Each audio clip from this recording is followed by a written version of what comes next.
Morning folks. Right, so today I'm going to be replacing the oil filter on a car. Now, I recently was gifted some funds by one of my subscribers. They basically asked me to invest it back into the channel. Best way I can think of doing that was to pay it forward. So what I did is I went onto social media, put up a post asking for people to nominate someone who they think could do with a helping hand during this time. The person we settled for, the gentleman, self-employed, was recently contracted to a big company. The company folded, so he's made redundant. The kick in the teeth for this chap was that he's not far off of retirement. So I contacted him, asked him if there's anything I could do for him, free of charge on his vehicle. This is a sort of a gesture, basically. Explained the whole concept about it being free. He said all that he really needed was an oil and filter change. So we arranged it through social distancing, dropped the car off. I'm going to get it all sorted for him. Come along for the journey, so to speak. Any tips and tricks I'll show you along the way. For those that like to know, I think it's a 1.7 Vauxhall Astra. Obviously diesel. Start by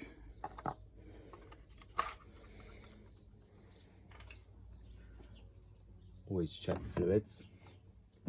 Brake fluid, antifreeze, screen wash will top up. Let's have a visual inspection.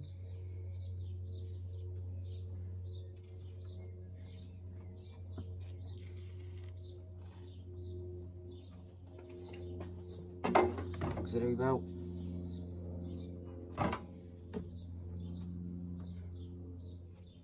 Looks good.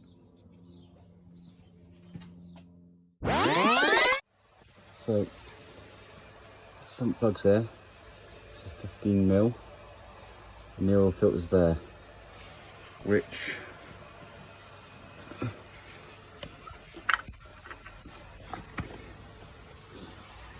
so sump plugs there, which is a 15mm, and then the oil filter housing is there.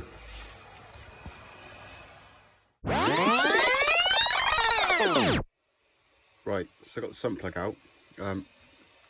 Sump plugs on different makes and models. Right, so I got the sump plug out. Depending on what sump plug you have, you may have a copper washer, an alley washer, or a rubber washer. Replace it. I think as VW recommend you replace the sump plug every time. But if you can replace the seal, replace it, saves any leaks or hassles in the future. So oil filter housing. On the end, there's an Allen key bit. Undo that, and that allows you to drain the oil that's inside. Then to undo the actual housing itself, 24mm socket.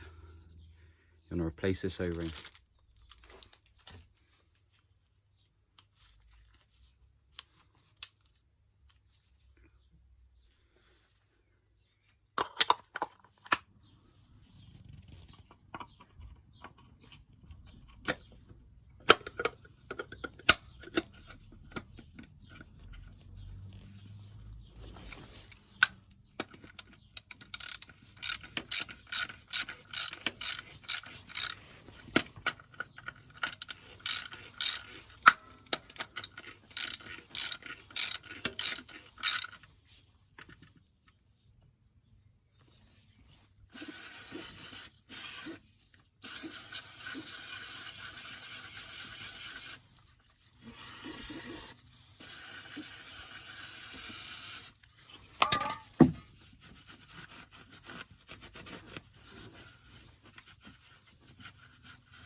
So that's the oil drained and the oil filter changed.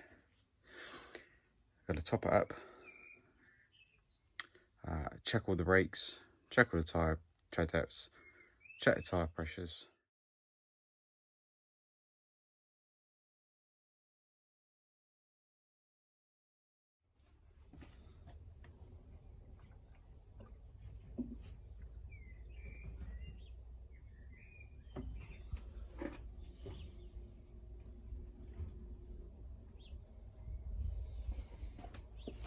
already done it. I forgot to video it, but what you do for the oil remaining light is you scroll through the menu until you get to, don't worry, the eagle eye ones, I will sort out his tyre pressures for him.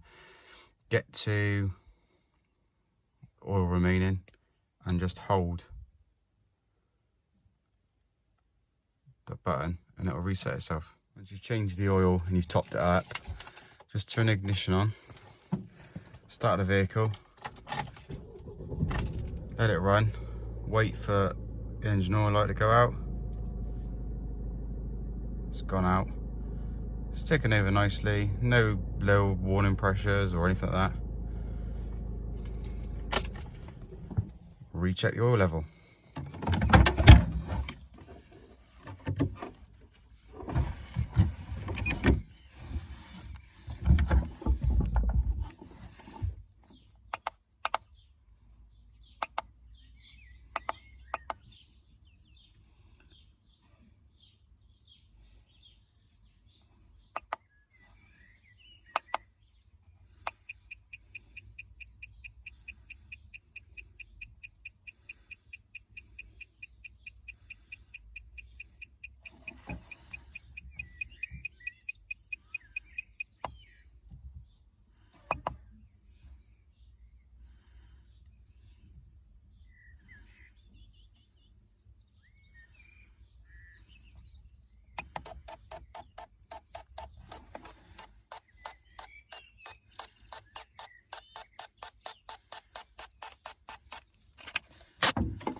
Service light and stamp the service book.